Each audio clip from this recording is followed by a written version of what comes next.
After World War II, the United Nations declared that the time had come for the Jews to officially return to the land of Israel and rebuild their ancient homeland.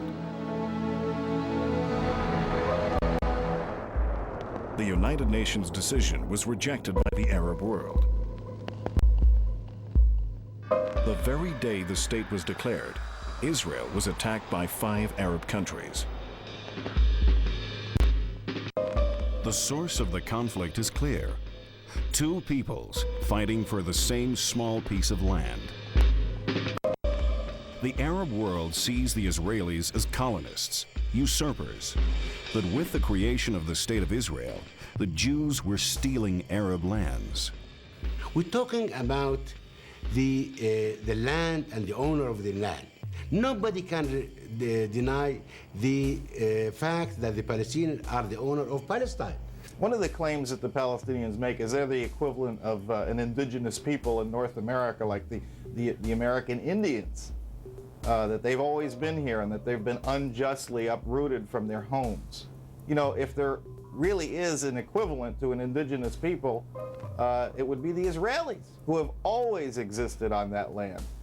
The Jews have always been there throughout history. There's always been a presence. Who were the people who were here in the Solomon's time, who were here in the Saul's time, who were here in 1800? I see a Jewish connection all throughout these ages. You know, you have to differentiate between Jews and the colonial Zionist movement. We haven't any conflict with the Jew. Nothing to do with Judaism. The problem is with colonial movement, which is the Zionist movement, to come to colonize. But the Jews deny that they are colonists. They cite a divine promise and an uninterrupted presence in the land of Israel for over 3,300 years. This historical right was confirmed in 1922 when the League of Nations formalized the British mandate to reconstitute the Jewish national home in that country. 2 peoples, 1 land, a festering conflict. The question is, what steps has each side taken towards resolving the conflict, towards peace?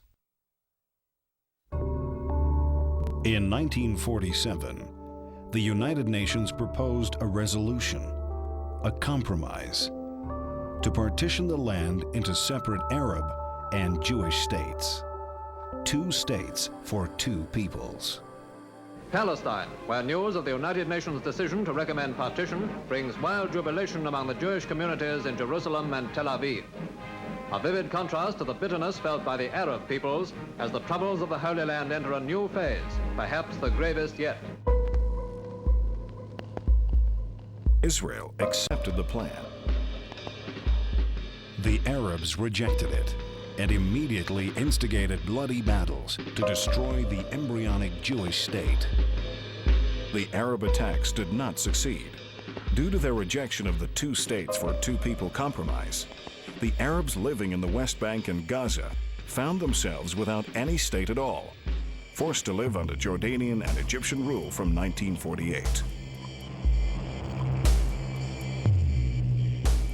Then, in 1967, the Arabs mobilized again for war. In 6 days, Israel emerged victorious and won the battles over the West Bank, Gaza, and Jerusalem. The Palestinians now found themselves under Israeli rule.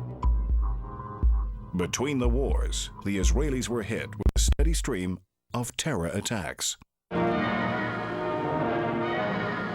Once again, terror comes to Jerusalem with the blowing up of an entire shopping center in Ben Yehuda Street, burying scores of victims under tons of rubble. Here, in the heart of the city, a devastating blast for which Arab quarters later claimed responsibility. And the terror continues to this day.